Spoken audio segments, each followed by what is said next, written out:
Some call him a prophet. Others call him the most evil man who ever lived.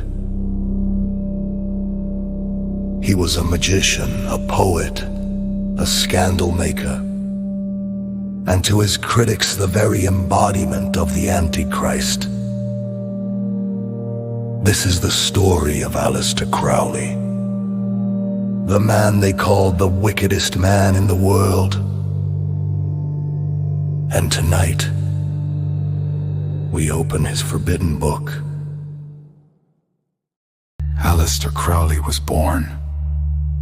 Edward Alexander Crowley on October 12, 1875, in the quiet English town of Royal Leamington Spa. His parents belonged to a strict Christian sect called the Exclusive Brethren, a group that believed the world was divided into two kinds of people, the saved and the damned. Young Edward grew up under this constant shadow of judgment. His father, a wealthy man who sold his brewery shares to devote himself to preaching, read the Bible to him every single day. These weren't gentle bedtime stories. They were fire and brimstone sermons, full of warnings about hell, sin, and eternal punishment. At first, Edward adored his father. He saw him as a hero, a man who spoke with divine certainty. But when Edward was only 11, his father died of tongue cancer.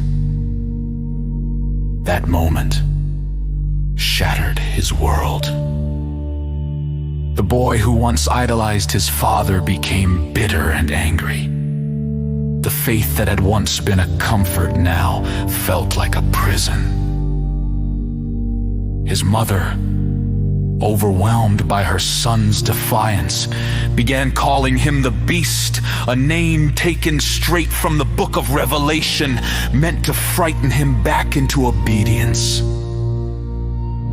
But Edward didn't run from it. He embraced it. He began to see himself as a challenger to God, someone destined to break the rules that had caged him. And soon his curiosity took a much darker turn. Like many Victorian boys, he had heard the old saying that cats have 9 lives. But where most children let the phrase remain a playful myth, Edward wanted proof. In a grim experiment, he captured a neighborhood cat. One by one, he tried to take its life in every way he could imagine. Poison, strangulation, stabbing, even throwing the creature from a window. When the animal finally died, Edward reportedly stood over the body and concluded, with cold pride, that he had exhausted all 9 lives. This single story, horrifying as it is, offers a glimpse of what was to come. A boy raised in fear had turned fear into power. And the darkness that took root in Edward Crowley would one day shock the world. Edward Crowley had shed his childhood faith, and even his name. He now called himself Aleister, a name he believed sounded more magical, more powerful. At Cambridge University, he lived a double life. By day, he was the respectable scholar, fencing, playing chess, writing poetry. By night, he devoured books on alchemy, witchcraft, and forbidden magic. He rented rooms in Trinity College and filled them with ritual objects, incense, candles, ceremonial robes. He kept a diary of his mystical experiments, recording dreams, visions, and magical practices in obsessive detail. Then, in 1898, Aleister took the step that would define the rest of his life. He was initiated into the Hermetic Order of the Golden Dawn, the most powerful magical society of its day. Picture it: a secret temple hidden behind ordinary doors in London's Chancery Lane. The air heavy with incense, golden symbols painted on the walls, candlelight flickering on hooded figures who stand in a circle around the altar. Aleister swore oaths of secrecy, calling on divine names, promising that if he betrayed the order, terrible forces would destroy him. He loved every minute of it. He rose quickly through the ranks, eager to learn every spell, every ritual. But his ambition and his arrogance made him enemies. The poet W.B. Yeats, a senior member, saw Crowley as dangerous and immature, a man who would use magic for selfish ends. Crowley in turn mocked Yeats as a hypocrite, claiming he lacked true spiritual power. By 1900, the order was tearing itself apart. Its leader, Samuel Liddell MacGregor Mathers, was living in Paris and growing paranoid, convinced that London members were plotting against him. Crowley sided with Mathers and decided to take action. In one of the most dramatic episodes of his life, Crowley, dressed in full Highland regalia, complete with kilt, dirk and ceremonial sword, and stormed the London Temple at Blythe Road. He changed the locks, stood guard at the door, and demanded that members swear loyalty to Mathers. When they refused, tempers flared. The police were called. Crowley was forced to leave. The Golden Dawn splintered soon after, and Crowley was never invited back. But he didn't care. He had learned everything he wanted to know. Now, freed from the rules of the Order, Aleister Crowley would strike out on his own and become something far more dangerous.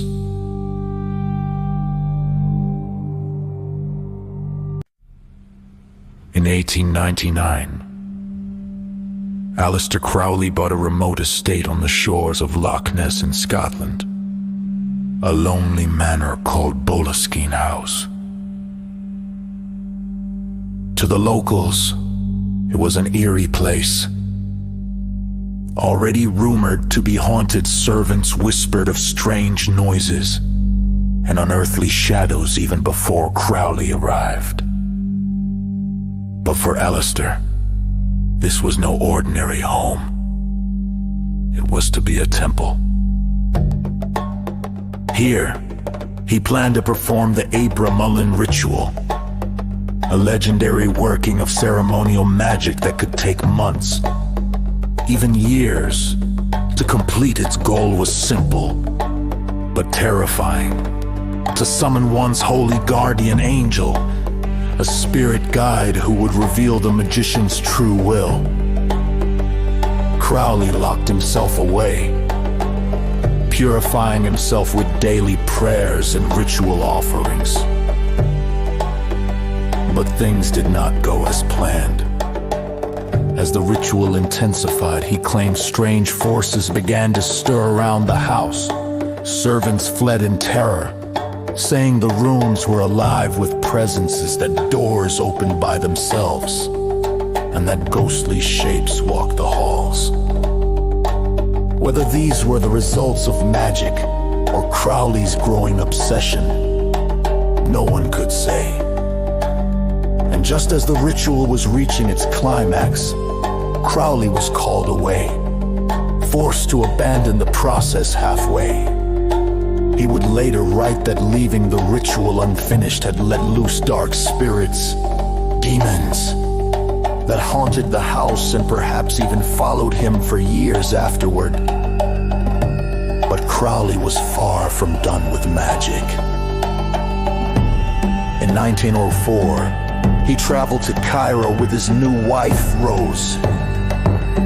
There, in the shadow of the pyramids, he performed an invocation inside the king's chamber of the Great Pyramid, a daring act that few would even attempt.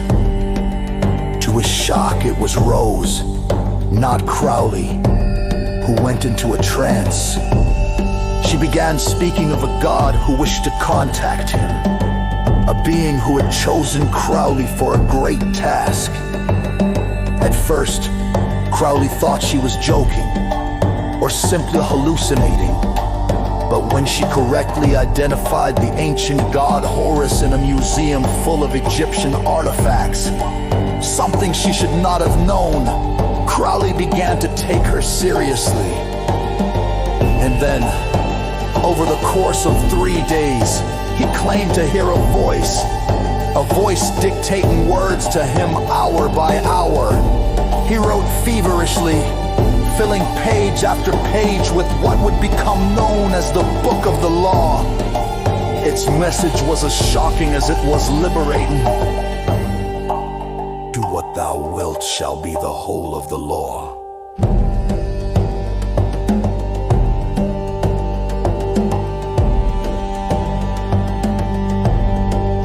This was not a call to chaos, Crowley said, but a call to discover one's true will, a destiny that every person must follow, regardless of what society or religion demanded.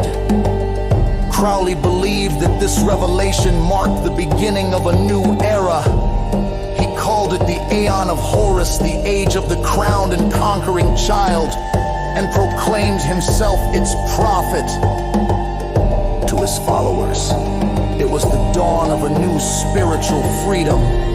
To his enemies, it was proof that Aleister Crowley had finally lost his mind.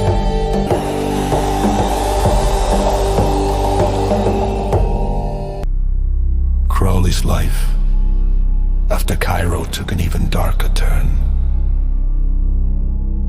He became restless, throwing himself into new adventures, mountain climbing, writing, and ever more dangerous magical experiments. On one Himalayan expedition, disaster struck. An avalanche swept away members of his climbing party. Crowley, instead of rushing to help, stayed in his tent, writing in his diary. He later claimed there was nothing he could do, but his coldness horrified the survivors and shocked the press back home. Stories like this began to define him. His marriage to Rose soon collapsed. Their young daughter died of typhoid fever, and Crowley showed little outward grief.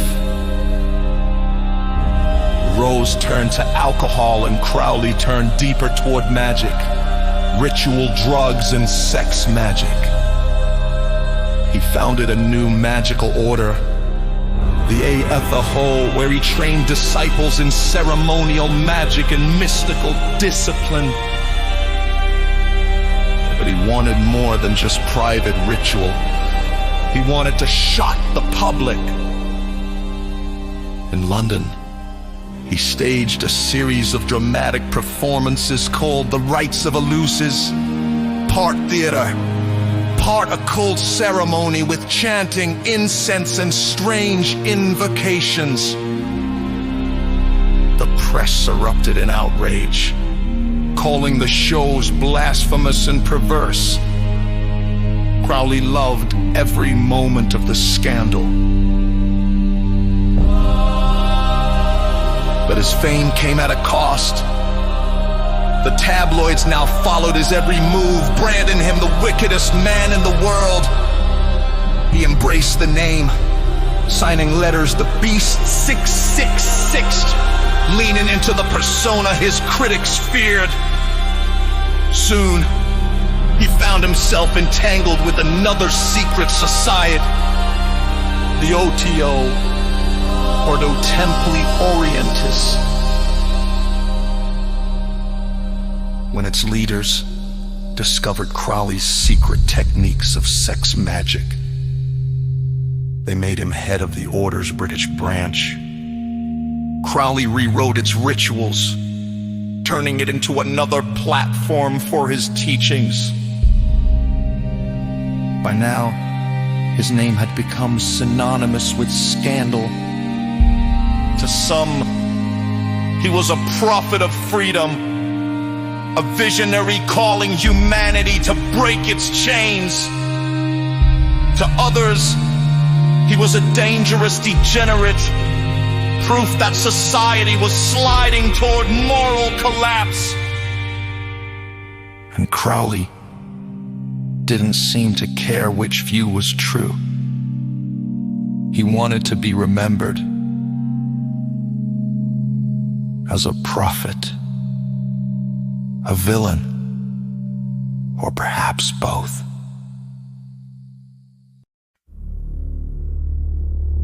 Crowley leaned fully into the image the world had given him. He signed his letters. The Beast 666 performed blasphemous rituals and wrote books that shocked polite society. But behind the bravado, his life grew harder. Years of drug use and scandal took their toll. He spent much of his later life penniless, living off small donations from his followers. Yet even in decline, he kept writing manuals of magic, poetry, and essays.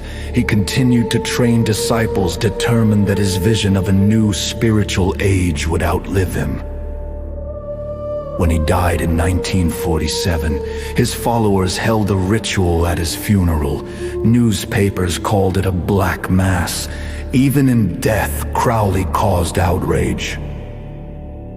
But the story didn't end there. In the decades that followed, his name became a symbol of rebellion. Rock stars quoted him, artists used his image, and his teachings spread across the counterculture of the 19th and 60s and 70s. Today, his face even appears on the cover of the Beatles' Sgt. Pepper's Lonely Hearts Club Band. To some, he remains a prophet. The man who declared, "Do what thou wilt shall be the whole of the law," and set humanity free to find its true will. To others, he is still the wickedest man in the world, a cautionary tale of where unchecked ego can lead.